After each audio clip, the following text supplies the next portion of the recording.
Saúdo a igreja na paz maravilhosa de Jesus. Aqui. E agradeço muito a Deus pela oportunidade que Deus me concede para assim transmitir, para comunicar, para compartilhar a palavra de Deus.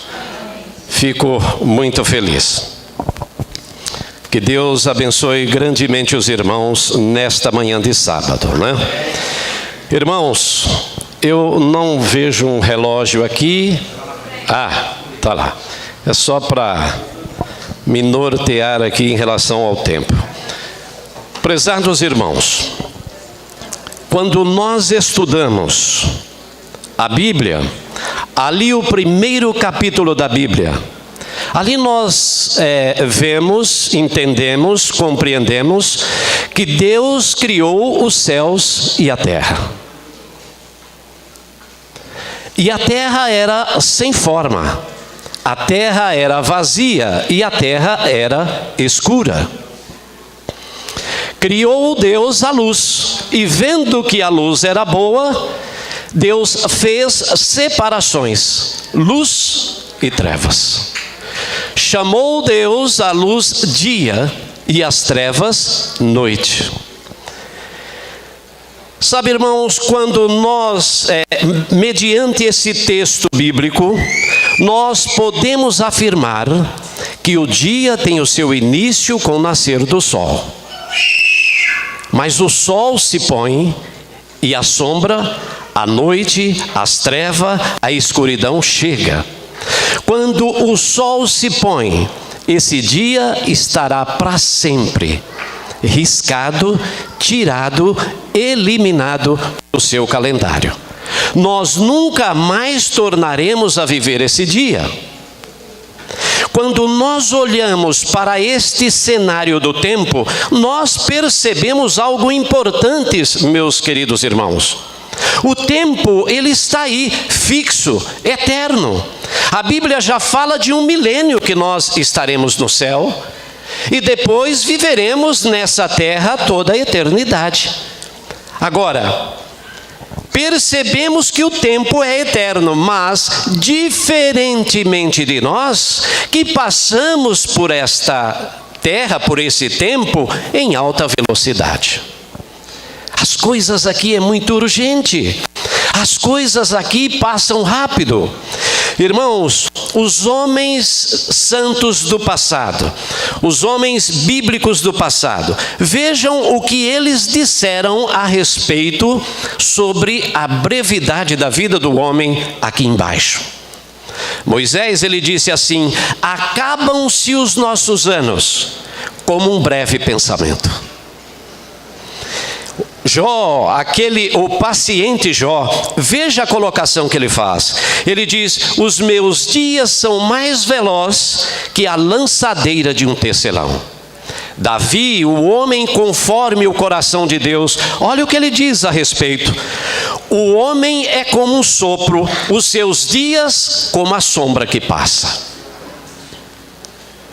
Tiago também, ele faz uma colocação maravilhosa, ele diz: vós não sabeis o que vai acontecer amanhã, pois quem sois vós?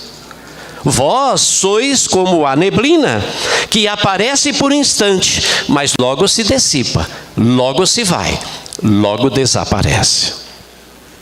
Meus irmãos, é para este fim que caminham todas as coisas aqui embaixo.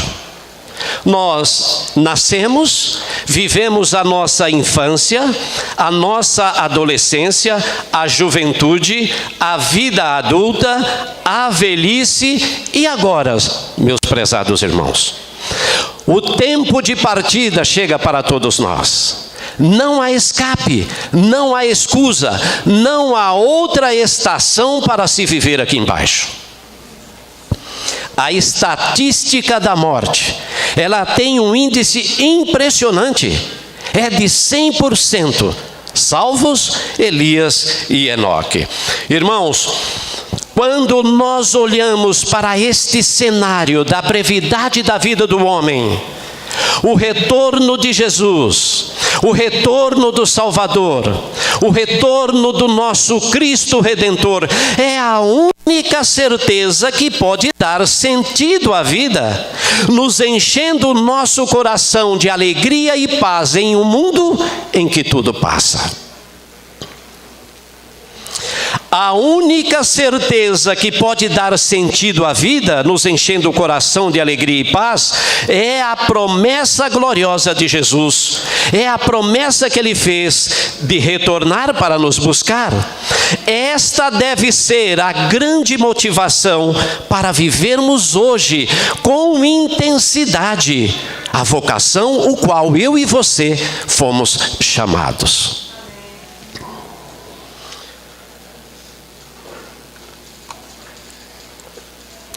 A promessa gloriosa de Jesus, esta deve ser a grande motivação para vivermos hoje com intensidade, obediência, adoração e serviço ao nosso Salvador. O profeta Jeremias, ele faz uma colocação extraordinária aqui em base, que dá alicerce para esse assunto que eu estou dizendo hoje para os irmãos. Ele diz: ai de nós, ai de nós, ai de nós que já se declina o dia, já se vão estendendo as sombras da tarde. E digo a vós que conheceis o tempo, já é hora de despertardes do sono, porque a nossa salvação está muito pertinho. Irmãos, nós falamos aqui, teve alguns irmãos aqui na escola sabatina, que eles deram assim, eles deram um rumo para a minha pregação, né? Irmãos, como é fácil dizer eu aceito, mas como é desafiador a nossa entrega por completo. Esse assunto, o nosso irmão, que não recorda o nome ali, no canto ali encostado à parede, ele diz: é fácil aceitar, é fato, mas ser como Daniel, ser como os amigos de Daniel, existe aí uma dificuldade e uma renúncia. Irmãos, como é fácil dizer eu aceito, mas como é desafiador a nossa entrega por completo, a nossa entrega sem restrição, a entrega desafiadora do eu. Prezados irmãos, para que nós entendamos melhor este assunto, vamos recorrer à palavra de Deus, a Bíblia. Peço aos meus queridos irmãos que abram as vossas Bíblias no livro de Marcos, capítulo 10, verso 17 a 22. Livro de Marcos, capítulo 10, versos 17 a 22. Amém? O texto diz assim, meus queridos irmãos: e pondo-se Jesus a caminho, correu um homem ao seu encontro, e ajoelhando-se perguntou-lhe: bom mestre, que farei para herdar a vida eterna? Respondeu-lhe Jesus: por que me chamas bom? Ninguém é bom senão um que é Deus.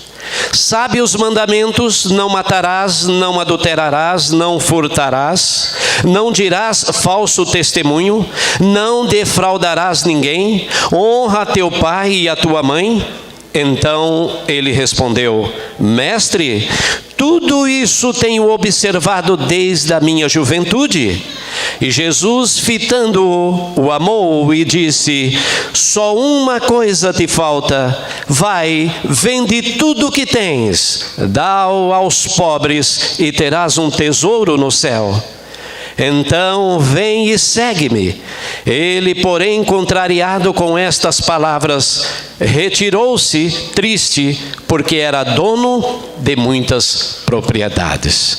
Irmãos, meus queridos irmãos, atentai para esta mensagem. Que texto, que lição, que texto esclarecedor nesta história triste dos evangelhos de Cristo. Aquele rapaz, ele era bem intencionado. Aquele rapaz, ele se sentiu atraído por Jesus, procurou a Jesus, ele foi no endereço certo, correu ao seu encontro e ajoelhou aos pés de Jesus. Ele chegou a Jesus com grandes preocupações espirituais, porque ele queria alcançar a vida eterna. Ele foi no endereço certo. O texto diz que ele era um homem, um jovem muito religioso. Eu até diria assim, meus queridos irmãos, se ele tivesse sentado aqui junto conosco, todos os cultos, quarta, sábado, domingo, nós olharíamos do lado e dizia assim: olha, este cristão é 10. Que cristão maravilhoso é esse! Irmãos, aquele jovem parecia estar bem preparado. Ele parecia estar bem preparado para alcançar a vida eterna, já porque estava livre da violação dos mandamentos de Deus, porque ele cumpria ao pé da letra, à risca.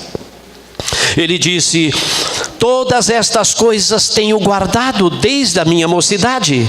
Mas, irmãos, algo interessante aqui: a felicidade da vida eterna não se obtém pela linha do dever. O dever é apenas a consequência de uma vida que encontrou, que alcançou verdadeiramente a Jesus. O texto diz que aquele jovem era muito rico, dono de muitas propriedades, muitos bens. O que ele não queria era tirar o coração das suas propriedades, das suas riquezas terrenais, dos seus bens terrenos, irmãos. Irmãos, eu não sei, talvez aqui entre nós há pessoas que nasceram e cresceram educados na doutrina da igreja.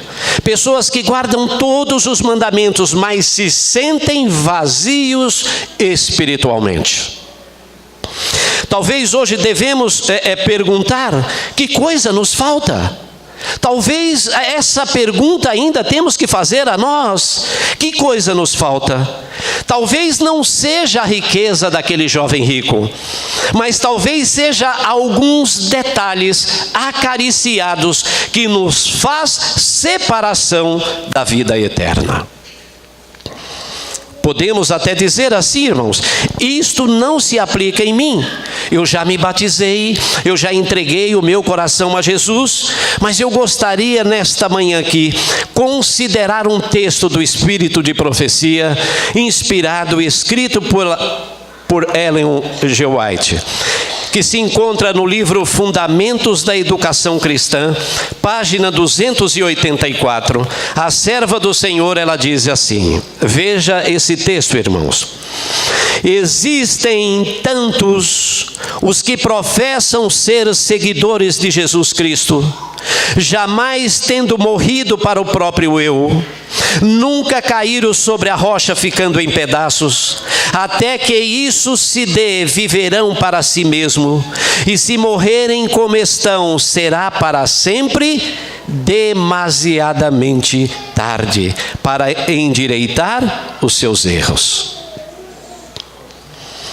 Lembramos aqui as palavras de Jesus quando ele diz: olha, todos vocês que quiserem vir após mim, se negue todos os dias, tome a sua cruz e siga-me.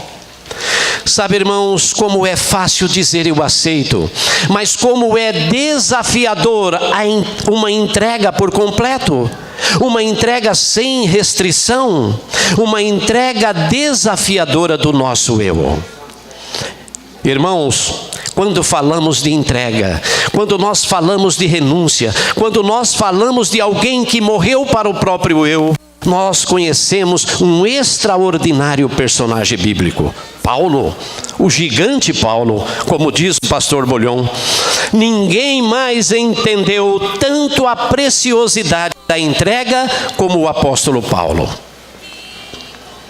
Descrevendo a sua experiência, ele diz assim, olha que interessante, irmãos: mas o que para mim era lucro, considerei como perda, Por causa de Cristo, sim, considero tudo como perda, por causa da sublimidade do conhecimento de Cristo Jesus, meu Senhor, por amor do qual perdi todas as coisas e as considero como esterco, como refúgio para ganhar a Cristo.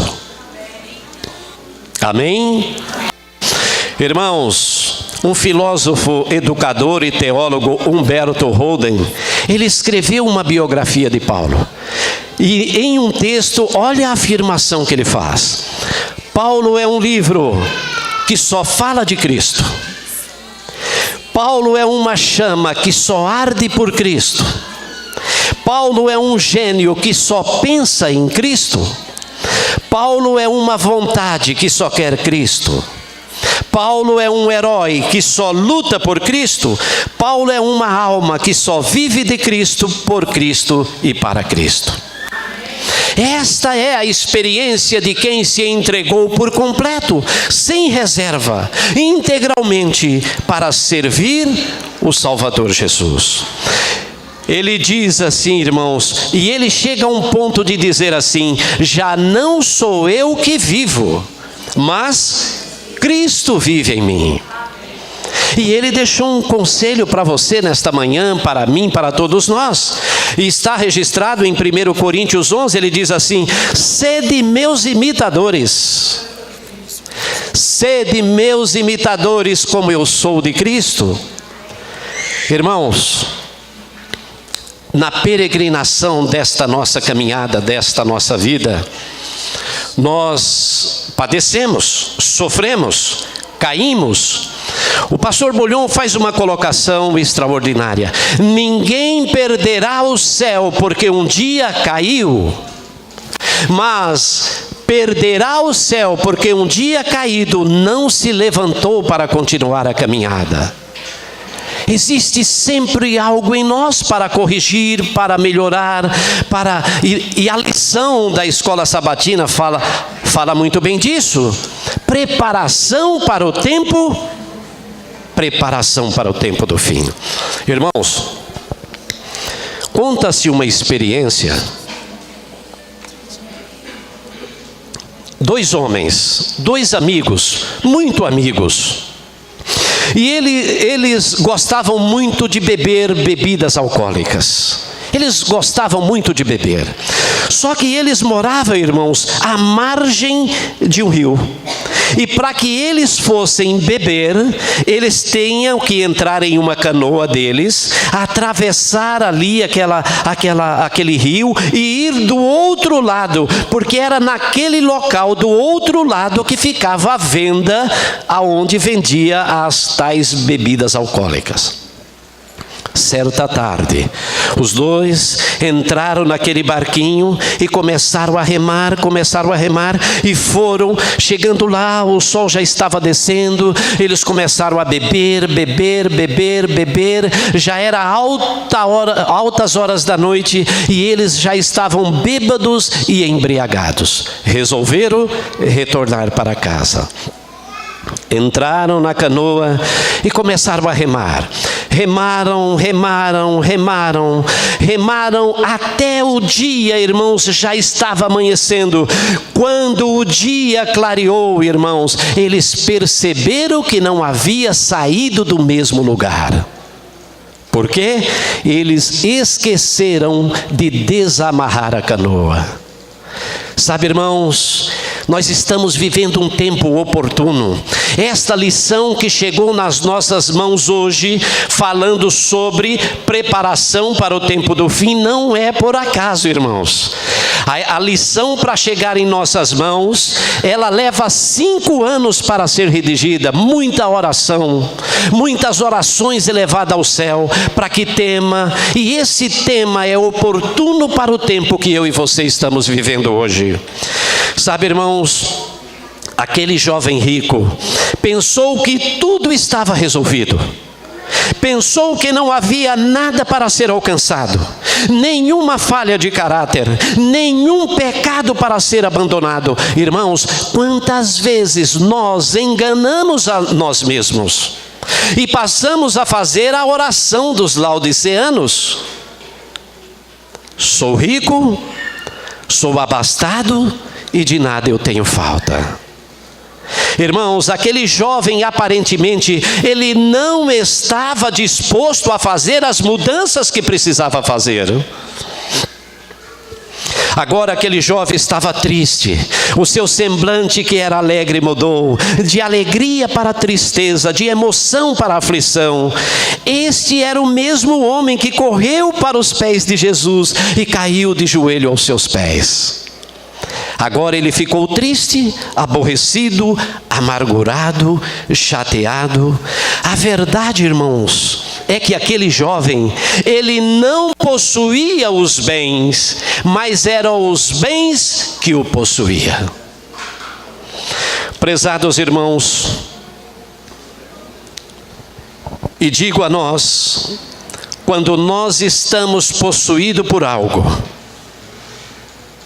quando nós estamos possuídos por algo diferente de Deus, quando existe algo entre nós e Deus, Deus vai exigir de cada um de nós renúncia. E essa renúncia, meus queridos irmãos, não é uma coisa fácil, porque você vai ter que renunciar àquilo que você mais gosta. Irmãos, a serva do Senhor, no livro Caminho para Cristo, página 39, ela diz assim, olha o que ela diz. A luta do próprio eu é a maior batalha que já foi travada aqui embaixo. Todos os que entrarem nos portões de pérola entrarão lá como vencedores, e a sua maior vitória terá sido sobre o seu próprio eu. Sabe, irmãos, a tragédia de muitos hoje é achar que a religião resume em cumprir regras, determinações, tarefas, porque isso irá contar ponto para o céu. Não, irmãos. O erro aqui é fazer disto o principal, esquecendo que o primeiro passo para um cristianismo verdadeiro e duradouro é buscar conhecer a pessoa de Jesus. O pastor Bulhão tem um livro, Conhecer Jesus é Tudo. Esse é um princípio, porque todas as coisas virão a partir daí. Isto foi mais ou menos assim, foi comentado com o nosso irmão aqui, não recordo o nome dele que estava aqui. Exatamente, né? Jesus é o princípio de todas as coisas. Irmãos, nós temos que tirar da Bíblia como exemplo o apóstolo João, o discípulo amado de Jesus. Enquanto os outros discípulos mantinham-se à distância de Cristo, o que fez João, o discípulo amado? Ele buscou a aproximação de Cristo. E isto, meus queridos irmãos, fez a grande diferença na vida de João lá na cruz.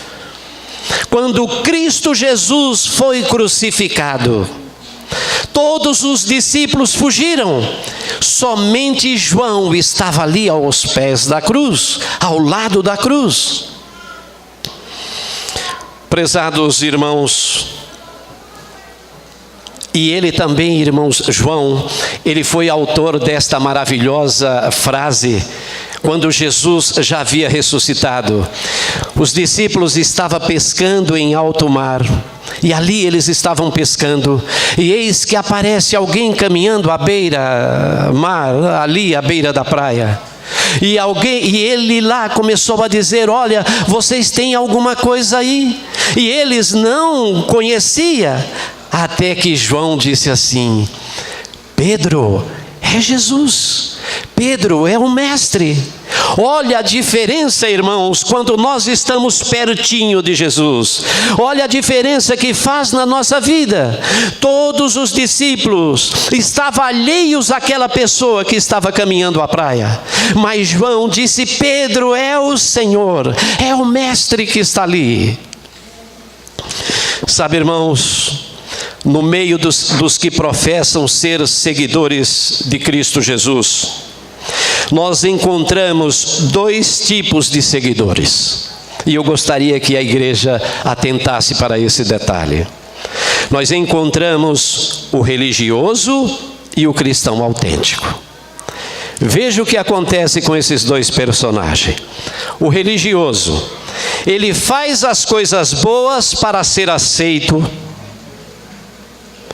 O cristão autêntico agora, ele faz porque tem a certeza que já foi aceito. O religioso, ele perdoa os outros para que também seja perdoado. O cristão autêntico, ele segue o exemplo de Jesus, perdoa por amor. O religioso, irmãos, ele é implacável com os irmãos que erram, pois está sempre disposto a cumprir o manual. O cristão autêntico, ele reconhece as suas próprias debilidades e nunca está no grupo daqueles que atiram as primeiras pedras. Irmãos, o religioso vem para a igreja, mas fica conversando e não presta muita atenção na pregação. O cristão autêntico vem para ouvir a voz de Deus e adorá-lo, e sempre é tocado pelo Espírito Santo. Irmãos, o jovem rico, ele era muito religioso, mas a história bíblica diz que não estava qualificado ou habilitado para as moradas eternas. Aquele jovem rico era um exímio religioso.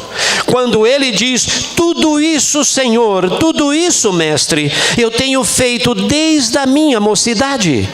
Jesus não se opôs a esta resposta, irmãos, porque Jesus sabia que ele estava falando a verdade.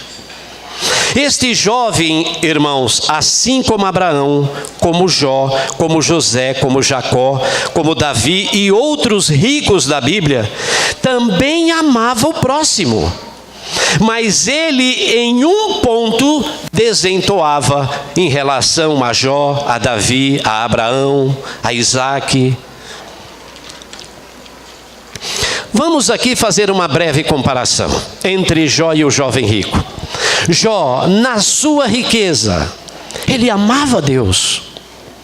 Jó, nas noites, ele tirava tempos longos para orar, para os seus filhos, de pecado que os filhos nem havia cometido.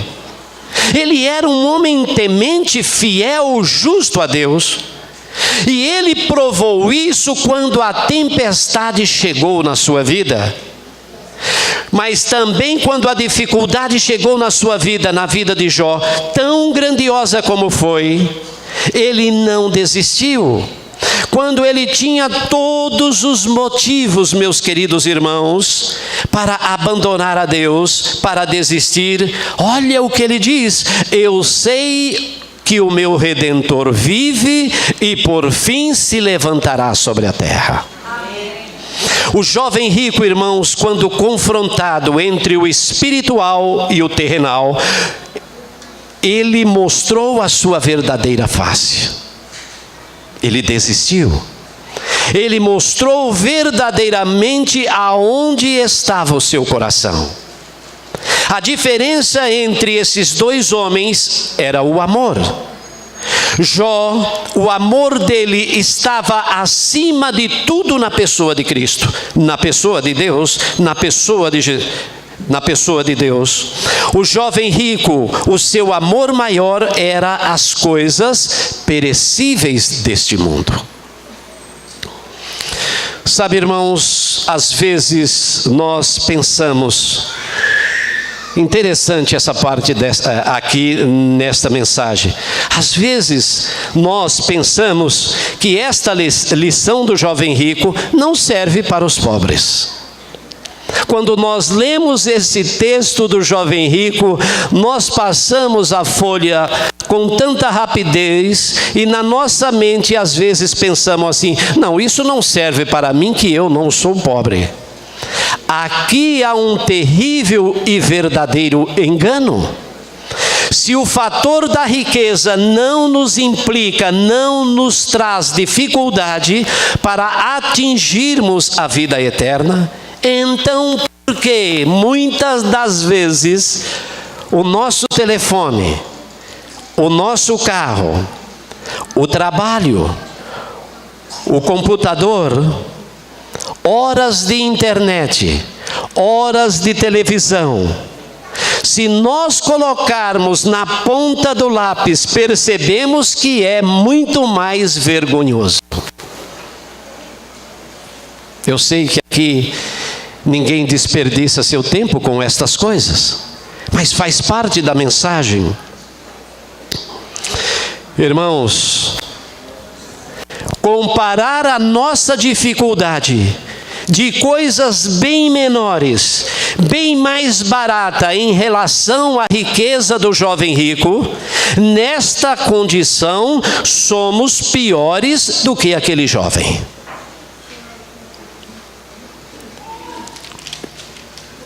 Irmãos, o real problema é sempre a nossa escolha. Eis aí uma grande questão para a nossa vida cotidiana. O que você escolhe? Isso também foi acentuado por uma nossa irmã ali na escola sabatina. Por exemplo, Daniel foi fiel em todas as coisas. E nós, quando a espada for levantada, quando o decreto dominical for colocado em prática sobre essa terra, como ficaremos? O real problema é sempre a nossa escolha, não importando se temos muito ou pouco. Se almejamos servir a Deus, precisamos estar disposto a entregar até a própria vida.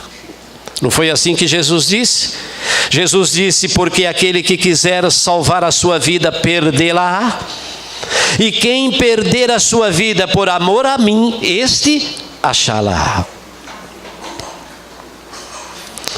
Esta mesma pergunta, irmãos, o que o jovem fez para Jesus, o que devo fazer para herdar a vida eterna, também foi feita por aquelas 3.000 almas que se converteram no grande discurso de Pedro. Eles disseram assim para Pedro: o que faremos, irmãos? Pedro respondeu: arrependei-vos. Também foi dita pelo carcereiro quando guardava Paulo e Silas ali na prisão, irmãos.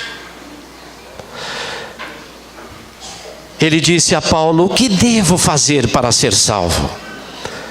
Paulo apresentou Jesus a ele. A Bíblia diz que ele e toda a sua família foi batizado. Sabe, irmãos, já entrando para o final desta mensagem, nós teremos ainda 2 hinos. A conclusão de tudo isso é que quando nós tiramos os nossos olhos de Jesus e colocando o nosso olhar nas luzes do mundo, encantados com nós mesmos, iludidos, irmãos, com as luzes deste mundo, encantado com as nossas realizações, Ele, Jesus, continua a nos olhar com um olhar de bondade e ternura. Ele continua nos amando. E foi exatamente o que aconteceu naquele encontro entre o jovem rico e a pessoa maravilhosa de Jesus.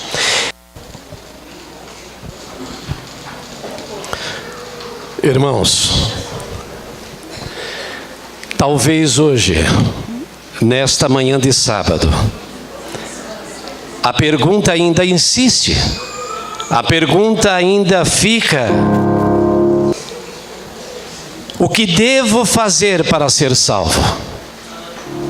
Não há em nós um pecado conhecido, acariciado, que deve ser tirado, arrancado de nossa vida? Não há em nós um desejo maior que não seja Ele, o Cristo ressuscitado. Não há entre nós e Deus algo que amamos mais do que a preciosidade da pessoa maravilhosa de Jesus.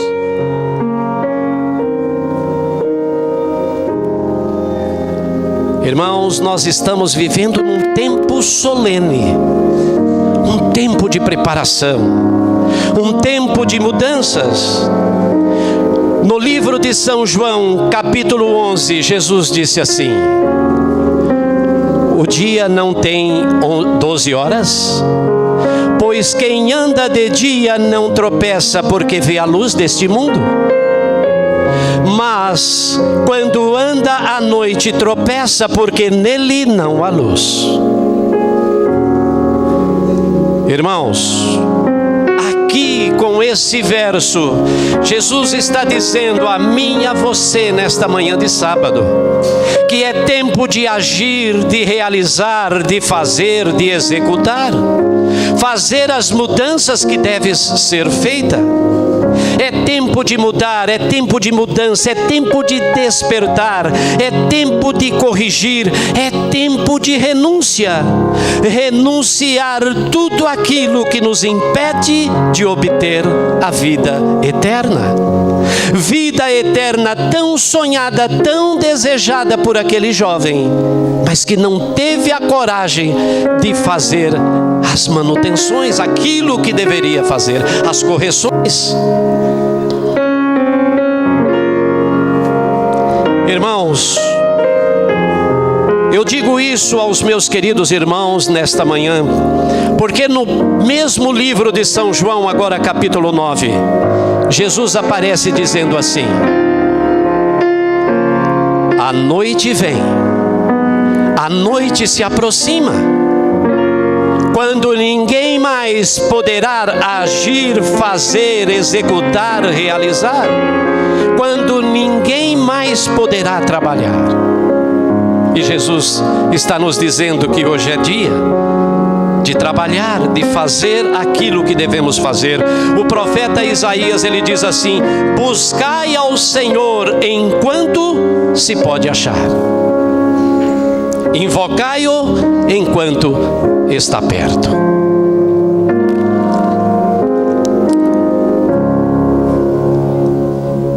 Nós agora iremos cantar um hino. Eu gosto muito desse hino. Eu não sei se você medita nas letras do hino que você canta. Eu gosto de meditar e também saber um pouco da história do hino, como ele foi escrito. O escritor deste hino, ele foi um homem, um jovem, que quando escreveu esse hino, por nome de Judith Deventer, nascido no ano de 1855. Este jovem, ele foi criado em um lar cristão. O ponto mais distante da sua caminhada espiritual, o ponto mais distante da sua vida espiritual, era renunciar o seu próprio eu. Ele tinha um desejo no seu coração. Ele queria ser famoso no mundo das artes. Ele queria ser um artista, famoso e reconhecido em todo o mundo. Mas foi numa noite, quando ele assistia uma reunião de reavivamento espiritual. Após assistir uma reunião de reavivamento espiritual, ele tomou a decisão de abandonar tudo para deixar Cristo reinar por completo na sua vida. Ele diz assim: foi aí que surgiu um novo dia na minha vida, e foi neste tempo que subiu na minha mente a letra deste hino: tudo a Cristo a ti entrego, corpo e alma eis aqui, este mundo mau eu renego, quero dedicar-me a ti, tudo entregarei, tudo entregarei, sim, por ti, Jesus bendito, tudo deixarei. Já chegando ali às 12 horas, eu quero convidar a igreja a se colocar de pé e meditar na letra deste hino e fazer com Deus uma entrega por completo, porque, irmãos, nós estamos muito pertinho do lar e breve Jesus virá para nos buscar. No livro de Salmos, capítulo 116, Davi escreveu, ele diz: como posso retribuir ao Senhor toda a sua bondade para comigo? Erguei o cálice da salvação e invocarei o nome do Senhor. Irmãos, que Deus abençoe a cada um grandemente. Que possamos aplicar as reformas, as mudanças, se for necessário. E desejar ardentemente no nosso coração que Jesus venha logo nos buscar e nos tirar deste mundo triste e escuro. Vamos encurvar as frontes para falar com nosso Pai Celestial. Querido Jesus, obrigado, Senhor. Obrigado pela tua paz, pelo teu amor, pela tua bondade, pela tua misericórdia, pela tua fidelidade.